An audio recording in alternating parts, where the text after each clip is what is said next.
Hello, so here I am once again back in the studio, and here I'm going to present a visual aspect of my Epiphany project.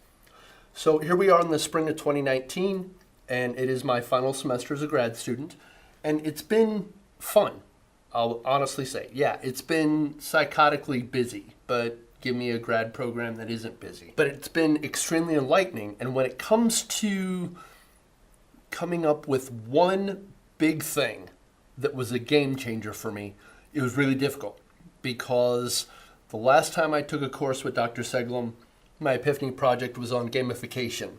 It was presented to me in a way that it made sense. Well, I can't rinse and repeat and do the same thing, but I can focus on some things that were really exciting and really enlightening for me. First things first, let's everybody understand, big shout outs to the folks that were in my conversation group.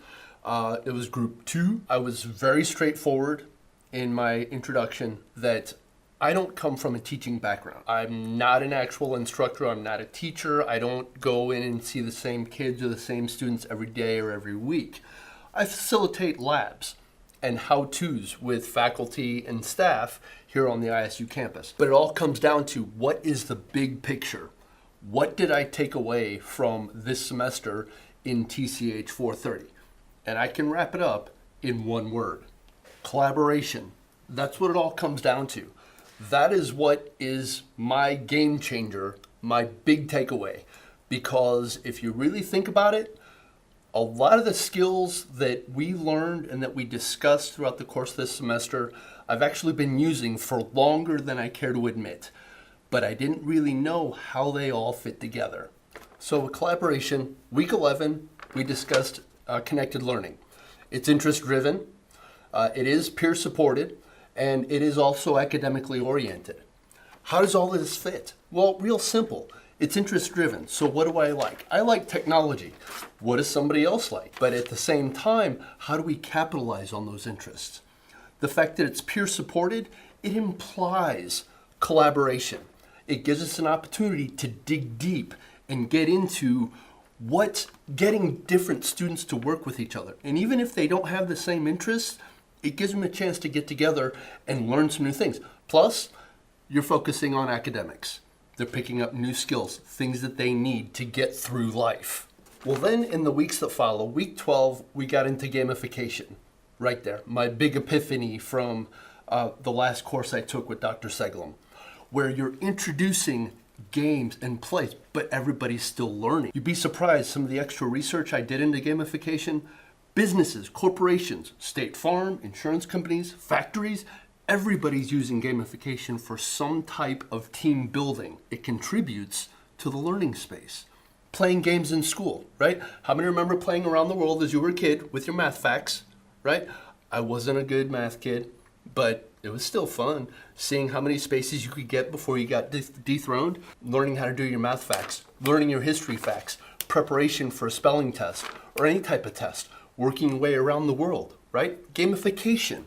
It's a great concept. Plus, it gets you interacting with other people, like study groups, getting a naming convention or a mnemonic for certain things. Now, granted, I didn't always pick up on those because I do really think different from a lot of different people. I just ask the people in my conversation circle, they'll tell you. There are some times I came in way from left field, but they were patient and they explained their perspective. There were plenty of times I told them, look, I don't know, and it's because of my own ignorance. But they were patient with me and helped explain things to me. Back to gamification. Getting that amusement factor built in. Because believe it or not, when you have fun, when you do something, you're more than likely to remember what's going on in the future. Inquiry and problem-based learning. This allows natural curiosity to take its place and allows you to explore. Plus, you can build on problem-solving skills. You don't know how many times in my lab, I'll set up a scenario for my participants and it'll be set up wrong. Here it is, this is wrong, this is what we've gone over today, I need you to fix it. And before I know it, naturally, people are collaborating. They're working together already to figure out how to fix the problem, what they did to get into the problem, and then how to prevent that problem from happening again in the future. Inquiry, problem-based learning. Excellent. 13. Also, in week 13, cosmopolitanism, I pronounced that incorrectly, or scaffolding, where you're not only giving the basic skills, but you're giving additional skills. You're building on top of itself and making more things come together to where more can actually happen. And the last thing was making in constructionism. Not constructivism, constructionism, where you actually have a product. You actually have something to show for the fruits of your labors. Exactly right there. So how's this a game changer for me personally? Well, simple. As a final semester grad student, I've got to get in contact with my transcripts. I had a chance to review them, go over all the different things that I've done throughout my higher education, and I did a little bit of math in my undergrad and my graduate years. Okay? 200 credit hours. All right? Of those 200 credit hours, I had 15 hours of labs, 12 hours of independent study, and then within that, 42 credit hours. Credit hours, now remember, each course between 3 and 4 credit hours, right? 42 credit hours with an opportunity for collaboration. In this number, bear in mind, it includes 9 hours of TCH courses, where those of us that have been doing this know that collaboration is required in what we do here, leaving me a total of 133 hours where I would go to the classroom, I would sit in a desk, and the instructor would lecture. Okay? Believe it or not, these hours, B's, C's, D's, and I had a couple where I did even worse. Okay? These hours where I collaborated and had an opportunity to get more information from people, now understand, I'm not lazy about it. I feel everybody should do their own work and everybody should work together to achieve a common goal, A's and B's. That's just for me. So, right here, Gen Eds, where you're sitting in the classroom and there's a lot of history and all these boring things. You have an opportunity for increased learning. You have an opportunity to get somebody else's perspective.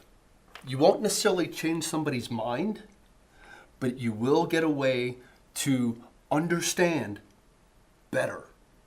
And that's what I found. As I reflected and went back through some of the courses in my undergrad and also my grad school years, the opportunities where I had to ask questions from somebody besides the instructor, because I felt like I was taking all their time or whatever, but to get somebody else's perspective. So how does all that work? You put more minds together. It's not necessarily designed to change the way you think, but it is designed to increase your understanding on a specific subject matter. Plenty of times, conversation group 2, okay? I'd throw something out there, and we had a lot of, in my opinion, really good discussions.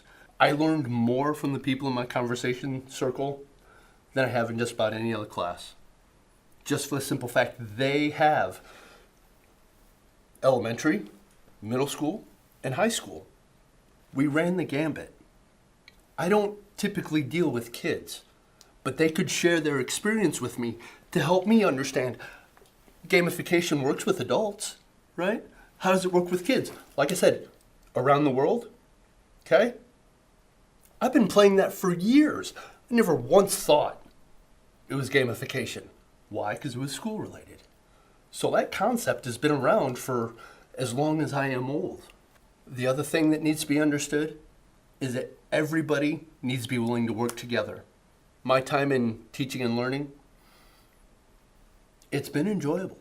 Everybody's been understanding and accepting of my background. I'm not a teacher, and I'm perfectly open with that. I tell people fresh out of the gate, look, understand, my experience is different from yours. And I've had plenty of people pass judgment on me for that before, because I'm not an actual teacher. My teaching style is different, though. Because when it comes to collaboration, especially problem-based learning, like I said, I have people come into my labs. Why are they there? Why do they want to come in? Well, they either have a problem, they want to know how to do something, or they're stuck with something else. That is interest-driven. Ooh, yeah, mind-blowing for me. The other thing that blows my mind about this is gamification, problem-based learning, cosmopolitanism, and constructionism.